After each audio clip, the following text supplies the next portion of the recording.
So initially, upon reopening the casino, a lot of the struggles we faced was creating that atmosphere of social distancing. One thing that we elected to do was turn off about 40% of our machines. This created a social distance atmosphere that made guests feel more comfortable.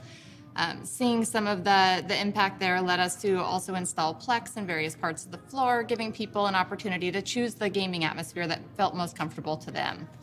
So slot faced a lot of changes as a result of COVID. Much of that was impact to the floor design. And we saw by turning off a lot of our machines during the COVID reopening that our profits were still holding steady and our costs and expenses were down. So as a result, we elected to remove about 200 machines from the gaming floor.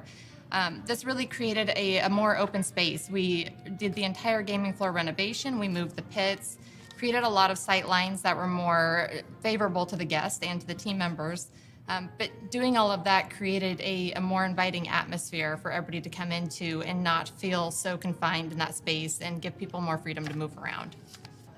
So reducing our slot floor count gave us an option to create more space for the guests. We were able to have better sight lines to the food venues, to create more space around the table games and relocate those to a better atmosphere.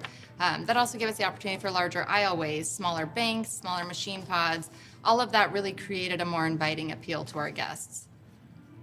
Having fewer machines on our gaming floor gave us an opportunity to really be selective about what was out there. We were able to reduce a lot of the aging and unpopular titles and give our guests more of what they wanted. Having less in this case was more in terms of guest experience. Some of the changes we made during COVID have carried into 2022, including our reduced gaming count to the floor. We continue to see benefits in terms of cost reduction and in revenue, and as player trends continue to settle into new play behavior, we'll continue to examine those counts accordingly.